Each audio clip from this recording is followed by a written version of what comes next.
இறை இயேசுவில் பிரியமுள்ள மாதா தொலைக்காட்சியின் அனைத்து நிகழ்ச்சிகளையும் ஆவலோடு பார்த்து கொண்டிருக்கிற அன்பு நேயர்கள் அனைவருக்கும் இனிய இரவு வணக்கம். இந்த நாள் உங்களுக்கு ஒரு இனிய நாளாக அமைந்திருக்கும் என்று நினைக்கிறேன். இன்றும் ஒரு அருமையான சிந்தனையைத்தான் நான் உங்களோடு பகிர்ந்து கொள்ள ஆசைப்படுகிறேன்.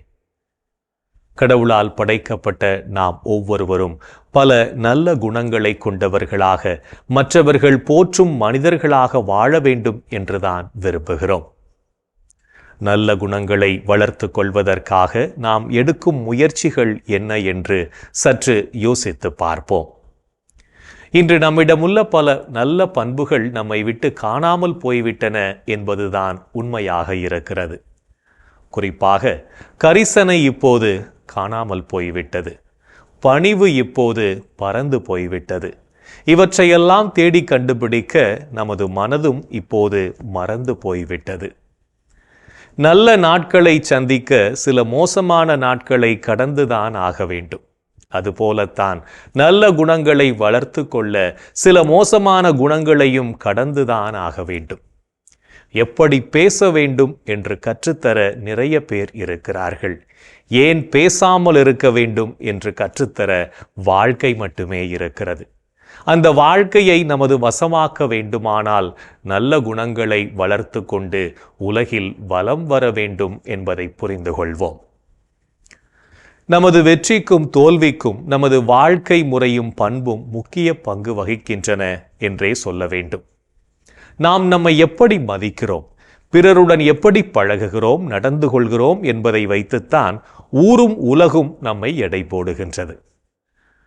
ஒரு மரம் சிறந்ததா இல்லையா என்று அந்த மரத்தை வைத்து தீர்மானிப்பதில்லை.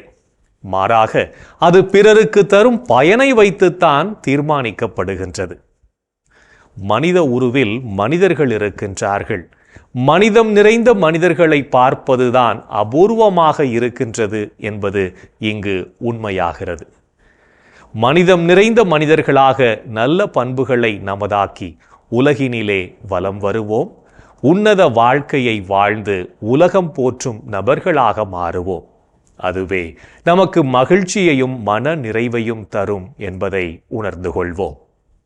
என்னுடைய வாழ்க்கையை நான் எப்படி வாழ்வது என்று ஒரு பக்தன் கடவுளிடம் கேட்டானாம். அதற்கு கடவுள், உன்னுடைய அறையை கேள், அது பதில் சொல்லும் என்றாராம். அவனுடைய அறை அவனுக்கு தேவையான எல்லா பதிலையும் சொல்லியது.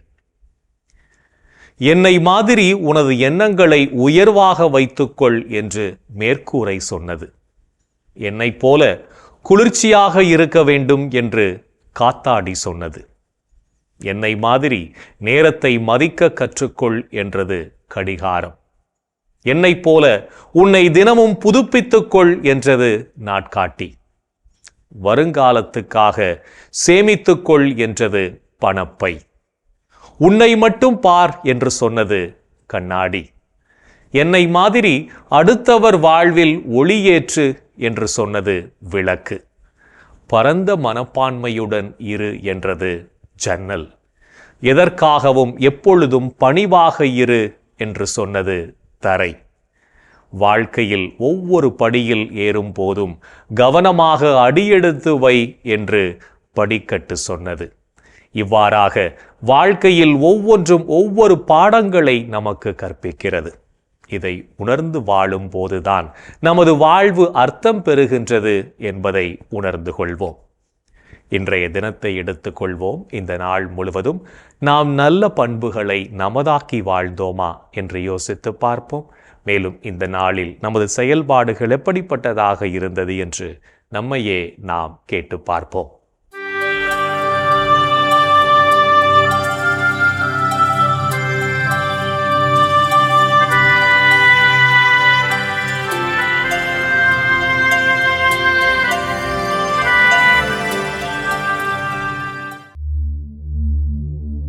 இன்று நீங்கள் பெற்றுக்கொண்ட நன்மைகளுக்கு கடவுளுக்கு நன்றி கூறினீர்களா? தந்தையாம் கடவுளுக்கு நன்றி செலுத்துங்கள். அவர் இறை மக்களுக்கான ஒளிமயமான உரிமை பேற்றில் பங்கு பெற உங்களை தகுதியுள்ளவர்களாக்கியுள்ளார். இன்று நீங்கள் ஆண்டவருக்கு ஏற்புடைய செயல்களை செய்தீர்களா? நீங்கள் அனைத்திலும் ஆண்டவருக்கு உகந்தவற்றை செய்து அவருக்கு ஏற்புடையவர்களாய் நடந்து கொள்ள வேண்டும். இன்று நீங்கள் உங்கள் அருகில் உள்ளோரின் தேவைகளுக்காக இறைவனிடம் பரிந்து பேசினீர்களா? அனைவருக்காகவும் மன்றாடுங்கள், இறைவனிடம் வேண்டுங்கள், பரிந்து பேசுங்கள், நன்றி செலுத்துங்கள். இன்று நாம் இறைவனுக்கு ஏற்புடைய செயல்களை செய்திருந்தாலும் சில நேரங்களில் இறைவனுக்கு எதிராகவும் செயல்பட்டிருப்போம். அத்தகைய தருணங்களுக்காக மனம் வருந்தி மன்னிப்பு கேட்டு மனத்துயர் மன்றாட்டை ஜெபிப்போம்.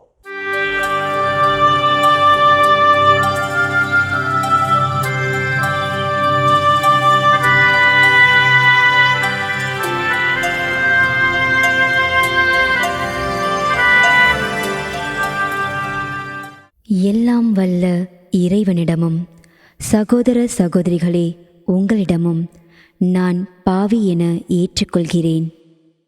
ஏனெனில் என் சிந்தனையாலும் சொல்லாலும் செயலாலும் கடமையில் தவறியதாலும் பாவங்கள் பல செய்தேன். என் பாவமே, என் பாவமே, என் பெரும் பாவமே. ஆகையால் எப்போதும் கன்னியான புனித மரியாவையும் வானதூதர் புனிதர் அனைவரையும் சகோதர சகோதரிகளே உங்களையும் நம் இறைவனாகிய ஆண்டவரிடம் எனக்காக வேண்டிக்கொள்ள மன்றாடுகிறேன். ஆமேன். மனத்துயர் மன்றாட்டை ஜெபித்ததன் வழியாக இறைவனிடமிருந்து நாம் மன்னிப்பை பெற்றிருப்போம் என்ற நம்பிக்கையோடு இறை வேண்டலில் இணைவோம்.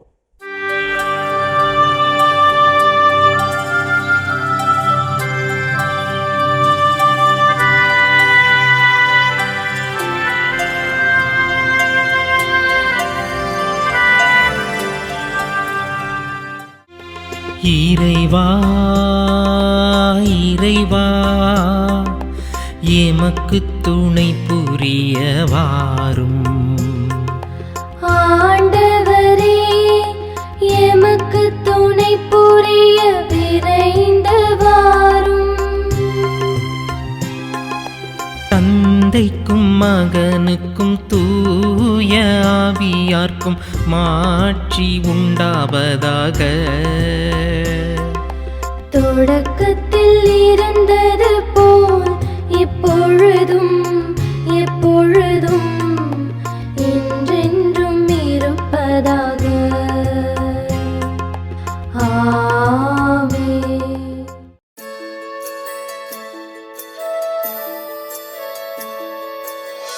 போயது பொழுது புகுந்தது இரவு, தூயனை உனது பொன்னடி தொழுதோ. நேயமையெல்லாம் ஏதமும் நீக்கி நீயமையாண்டு காத்தருளையா. கனவுகள் துயில் வழி காணுதல் வேண்டாம், கனவிருள் பூதமும் கண்ணுரல் வேண்டாம். சினமுறு பகைவர் முரணலாம் வெல்வார், ஈனமும் உடலில் அணுகிடாது அருள்வார். ஆதியம் தந்தாய் அருள் புரிவீரே, அமலன மகனே அருள் புரிவீரே. ஜோதிய உருவாம் தூயாவியாரே, தொழுதனம் உமதடி அருள் புரிவீரே. ஆமென் ஆமென் ஆமென்.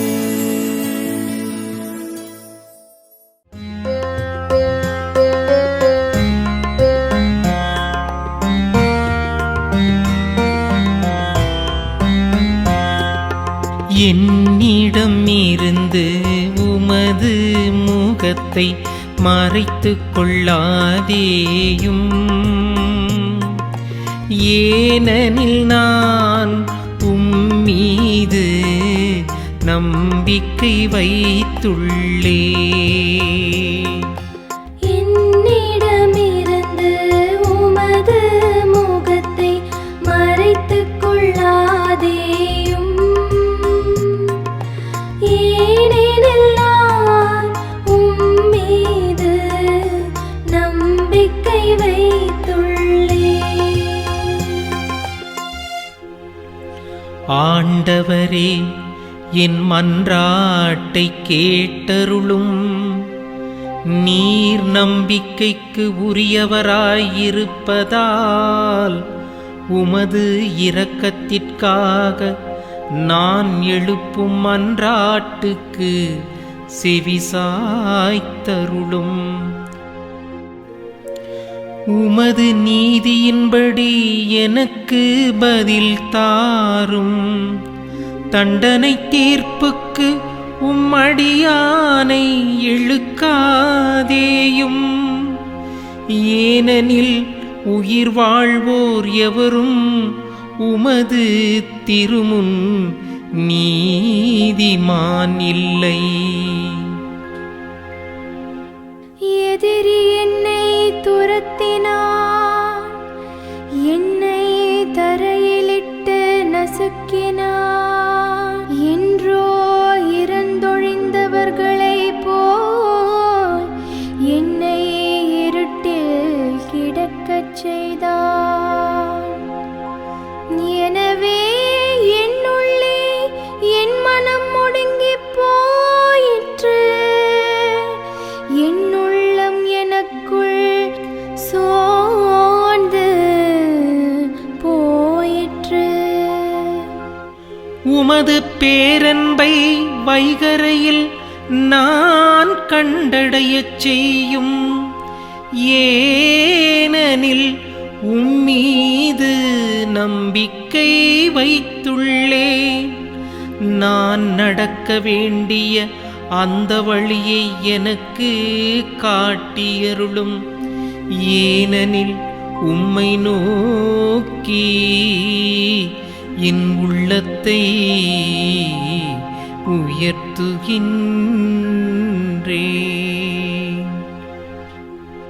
ஆண்டவரே, என் எதிரிகளிடமிருந்து என்னை விடுவித்தருளும். நான் உம்மிடம் தஞ்சம் புகுந்துள்ளேன். திருவுள்ளத்தை நிறைவேற்ற எனக்கு கற்பித்தருளும். ஏனெனில் நீரே என் கடவுள். உமது நலமிகு ஆவி என்னை செம்மையான வழியில் நடத்துவதாக. ஆண்டவரே, உமது பெயரின் பொருட்டு என் உயிரை காத்தருளும்.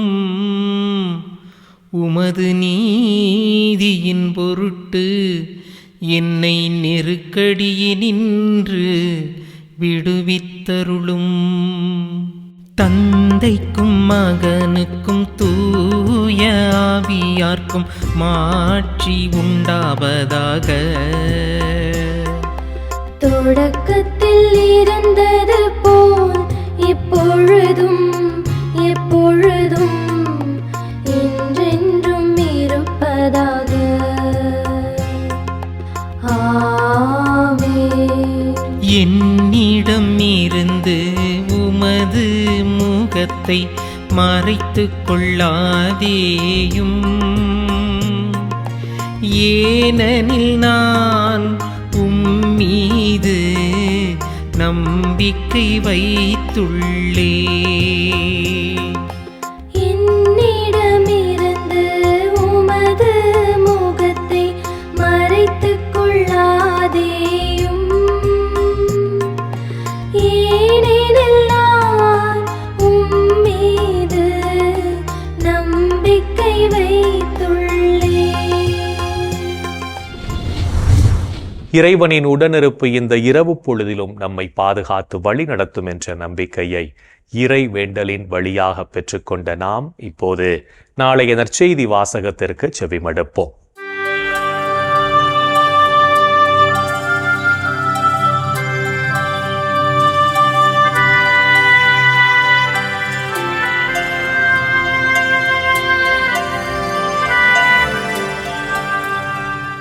நாளைய திருப்பலி வாசகங்கள். முதல் வாசகம் சாமுவேல் 2ஆம் நூலிலிருந்து வாசகம். அதிகாரம் 7. இறை வார்த்தைகள் 4 முதல் 17 வரை. பதிலுரை பாடல். திருப்பாடல் அதிகாரம் 89. இறை வார்த்தைகள் 3 முதல் 4 மற்றும் 26 முதல் 29 வரை. மார்க்கு எழுதிய தூய நற்செய்தியிலிருந்து வாசகம். அதிகாரம் 4. இறை வார்த்தைகள் 1 முதல் 20 வரை. அக்காலத்தில் இயேசு மீண்டும் கடலோரத்தில் கற்பிக்கத் தொடங்கினார். மாபெரும் மக்கள் கூட்டம் அவரிடம் ஒன்று கூடி வரவே அவர் கடலில் நின்ற ஒரு படகில் ஏறி அமர்ந்தார். திரண்டிருந்த மக்கள் அனைவரும் கடற்கரையில் இருந்தனர். அவர் உவமைகள் வாயிலாக பலவற்றை அவர்களுக்கு கற்பித்தார். அவர் அவர்களுக்கு கற்பித்தது: இதோ கேளுங்கள். விதைப்பவர் ஒருவர் விதைக்கச் சென்றார். அவர் விதைக்கும் பொழுது சில விதைகள் வழியோரம் விழுந்தன. பறவைகள் வந்து அவற்றை தின்றுவிட்டன. வேறு சில விதைகள் மண் மிகுதியாக இல்லா பாறை பகுதிகளில் விழுந்தன. அங்கே மண் ஆழமாக இல்லாததால் அவை விரைவில் முளைத்தன. ஆனால் கதிரவன் மேலே எழ அவை காய்ந்து வேர் இல்லாமையால் கருகிப் போயின. மற்றும் சில விதைகள் முட்செடிகளிடையே விழுந்தன. முட்செடிகள் வளர்ந்து அவற்றை நெருக்கிவிடவே அவை விளைச்சலை கொடுக்கவில்லை. ஆனால் சில விதைகள் நல்ல நிலத்தில் விழுந்தன. அவை முளைத்து வளர்ந்து சில 30 மடங்காகவும், சில 60 மடங்காகவும், சில 100 மடங்காகவும் விளைச்சலை கொடுத்தன. கேட்கச் செவியுள்ளோர் கேட்கட்டும். அவர் தனிமையான இடத்தில் இருந்தபோது அவரை சூழ்ந்து இருந்தவர்கள் பன்னிருவரோடு சேர்ந்து கொண்டு ஊமைகளை பற்றி அவரிடம் கேட்டார்கள். அதற்கு இயேசு அவர்களிடம், இறையாட்சியின் மறைபொருளை அறிய உங்களுக்கு கொடுத்து வைத்திருக்கிறது. புறம்பே இருக்கிறவர்களுக்கோ எல்லாம் உவமைகளாகவே இருக்கின்றன. எனவே அவர்கள் மனம் மாறி மன்னிப்பு பெறாதபடி கண்ணால் தொடர்ந்து பார்த்தும் கண்டுகொள்ளாமலும், காதால் தொடர்ந்து கேட்டும் கருத்தில் கொள்ளாமலும் இருப்பார்கள் என்று கூறினார். மேலும் அவர் அவர்களை நோக்கி, இந்த உவமை உங்களுக்கு புரியவில்லையா? பின்பு எப்படி மற்ற உவமைகளையெல்லாம் நீங்கள் புரிந்து கொள்வீர்கள்? விதைப்பவர் இறைவார்த்தையை விதைக்கிறார். வழியோரம் விழுந்த விதைகளுக்கு ஒப்பானவர்கள் வார்த்தையை கேட்பார்கள். ஆனால் அதை கேட்டவுடன் சாத்தான் வந்து அவர்களுள் விதைக்கப்பட்ட வார்த்தையை எடுத்து விடுகிறான். பாறை பகுதியில் விதைக்கப்பட்ட விதைகளுக்கு ஒப்பானவர்கள் இறைவார்த்தையை கேட்டவுடன் அதை மகிழ்ச்சியோடு ஏற்றுக்கொள்வார்கள். ஆனால் அவர்கள் வேரற்றவர்கள், சிறிது காலமே நிலைத்திருப்பவர்கள். இறைவார்த்தையின் பொருட்டு இன்னலோ இடுக்கணோ நேர்ந்தவுடனே அவர்கள் தடுமாறி வீழ்வார்கள். முட்செடிகளுக்கு இடையில் விதைக்கப்பட்ட விதைகளுக்கு ஒப்பானவர்கள் இறைவார்த்தையை கேட்டும் உலக கவலையும் செல்வ மாயையும் ஏனைய தீய ஆசைகளும் உட்புகுந்து அவ்வார்த்தையை நெருக்கி விடுவதால் பயனளிக்க மாட்டார்கள். நல்ல நிலத்தில் விதைக்கப்பட்ட விதைகளுக்கு ஒப்பானவர்கள் இறைவார்த்தையை கேட்டு அதை ஏற்றுக்கொண்டு பயனளிப்பார்கள்.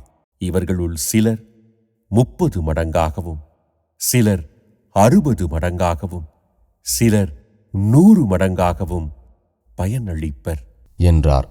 ஆண்டவரின் அருள்வாக்கு. கிறிஸ்துவே உமக்கு புகழ். ஆண்டவரே, உம் கையில் என் உயிரை ஒப்படைக்கின்றேன்.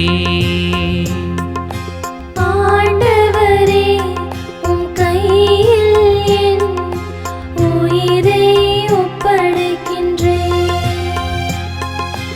உண்மையின் ஆண்டவராகிய கடவுளே, எம்மை மீட்டவர் நீரே. ஆண்டவரே, உம் கையில் என் உயிரை ஒப்படைக்கின்றேன். தந்தைக்கும் மகனுக்கும் தூய ஆவியார்க்கும் மாட்சி உண்டாவதாக. ஆண்டவரே, உம் கையில் என் உயிரை ஒப்படைக்கின்றேன். இறை திருவுளம் அறிந்து அதனை நிறைவேற்றி வாழவும் ஆண்டவரின் பணியை ஆர்வமுடன் செய்திடவும் அழைப்பு விடுக்கும் இயேசுவின் குரலுக்கு செவிமடுத்து வாழ்வோம் என்ற சிந்தனையோடு சிமியோன் பாடலில் இணைவோம்.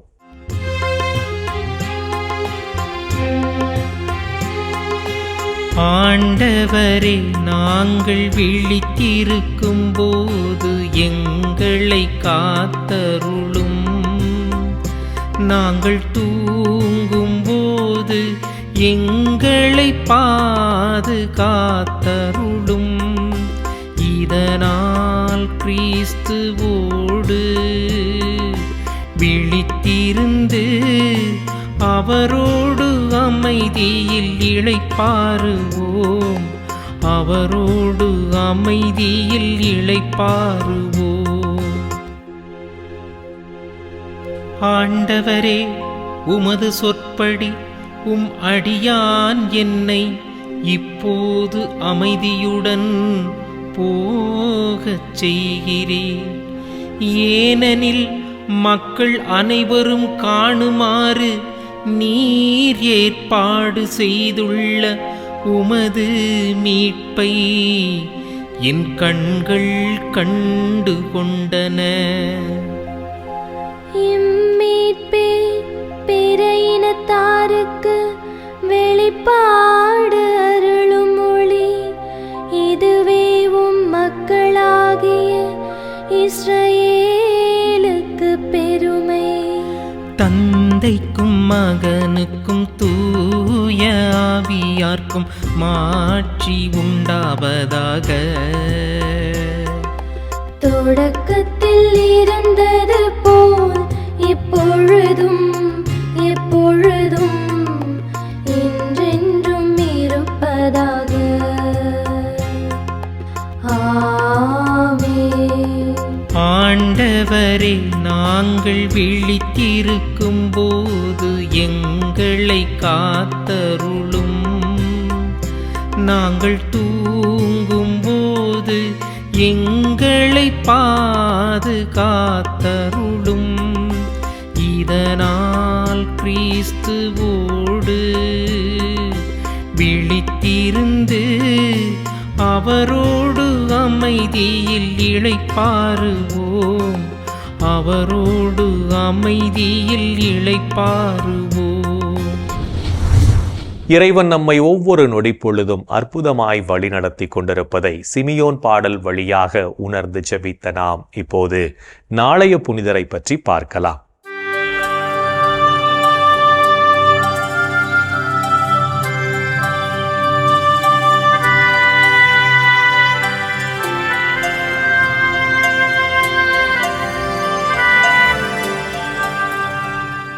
ஜனவரி 28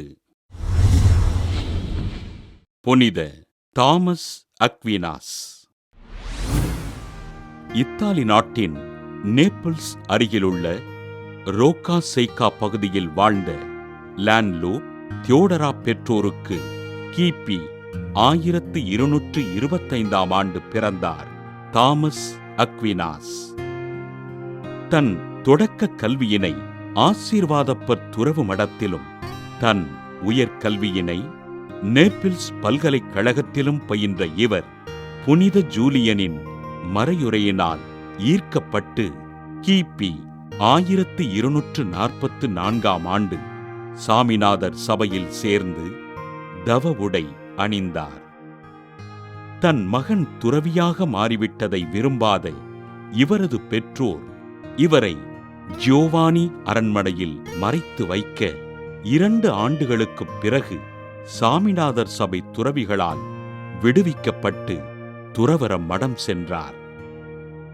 கிபி 1245ஆம் ஆண்டு கொலோன் நகருக்கு அனுப்பி வைக்கப்பட்ட தாமஸ் அக்வினாஸ் புனித பெரிய ஆல்பர்ட்டிடம் இறையியலையும் மெய்யியலையும் பயின்று கிபி 1250ஆம் ஆண்டு குரு பட்டம் பெற்றார்.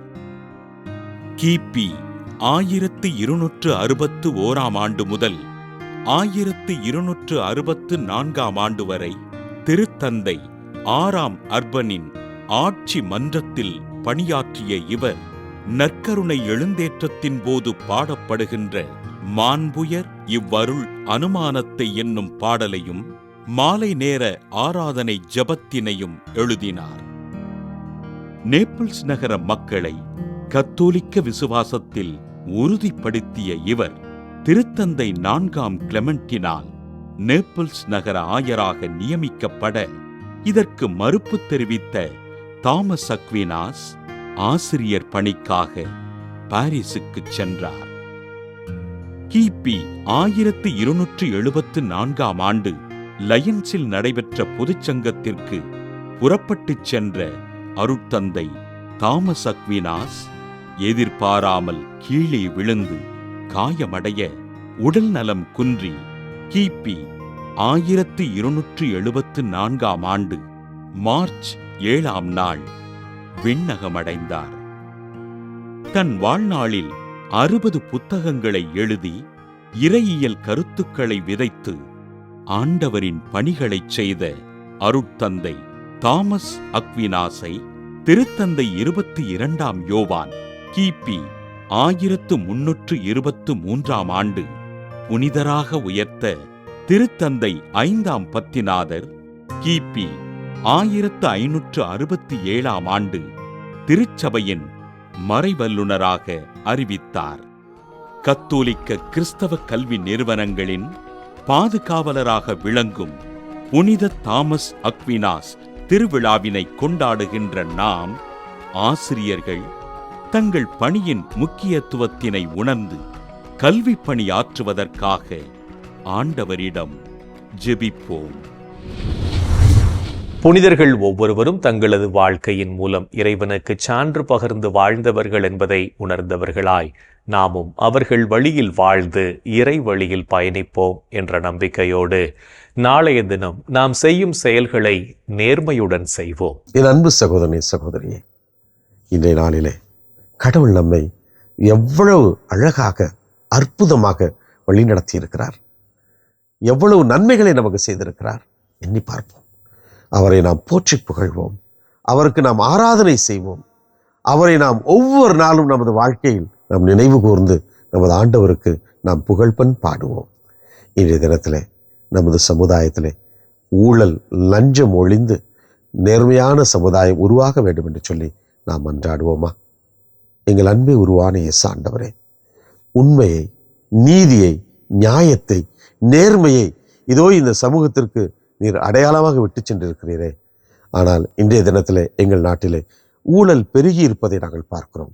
இதற்கு ஊழல் வாங்குபவர்கள்தான் காரணமாக இருக்கிறார்கள் என்று சொன்னால் அவர்களை விட இந்த ஊழலுக்கு அடிபணிந்து அதற்காக தங்களுடைய சுயநலங்கள், தங்களுடைய காரியங்கள் நிறைவேறினால் போதும் என்று சொல்லி அதற்காக பல நிலைகளில் துணை நிற்கின்ற மக்களாகிய நாங்களும் தான் துணை நிற்கிறோம் என்பதை அறிந்து கொள்ளக்கூடிய மனப்பக்குவத்தை எங்களுக்கு தாரும். எங்களது தாய் நாட்டிலிருந்து ஊழலை நீர் அகற்றி நேர்மையும் நீதியும் அன்பும் நிறைந்த அற்புதமான புண்ணிய பூமியை நீர்தாமே எங்களுக்கு உருவாக்கி தர வேண்டும். எங்களது மக்களின் மனங்களிலே ஊழலற்ற ஒரு நிலையை உருவாக்குவதற்கு நாம் ஒவ்வொருவரும் உழைக்க வேண்டும், பாடுபட வேண்டும்.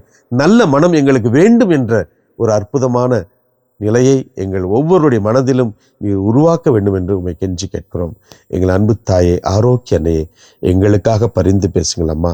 இந்த ஜெபங்களெல்லாம் எங்கள் ஆண்டவராகிய இயேசுவே உமது வல்லமையான திருநாமத்தின் வழியாக உம்மை கெஞ்சி மன்றாடுகிறோம். ஆமென். என்று வாழும் உயிருள்ள இறைவன் தந்தை, மகன், தூய ஆவியார் நாம் அனைவரையும் நிறைவாக ஆசீர்வதிப்பாராக. ஆமென்.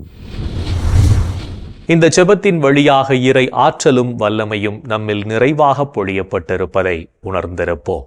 இறை அருளும் ஆசீரும் என்றும் நம்மில் தங்கும். அன்னை மரியாவும் நமக்கு உதவிகள் செய்வார் என்ற நம்பிக்கையோடு அவரின் துணை வேண்டி இந்த நிகழ்வை நிறைவு செய்யலாம். Good night.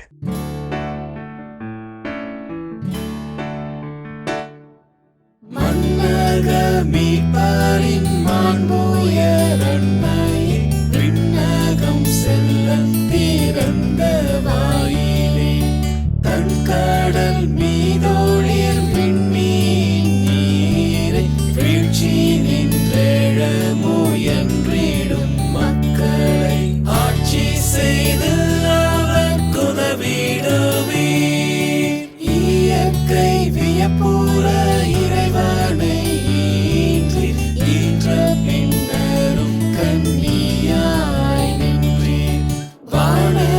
கபிலே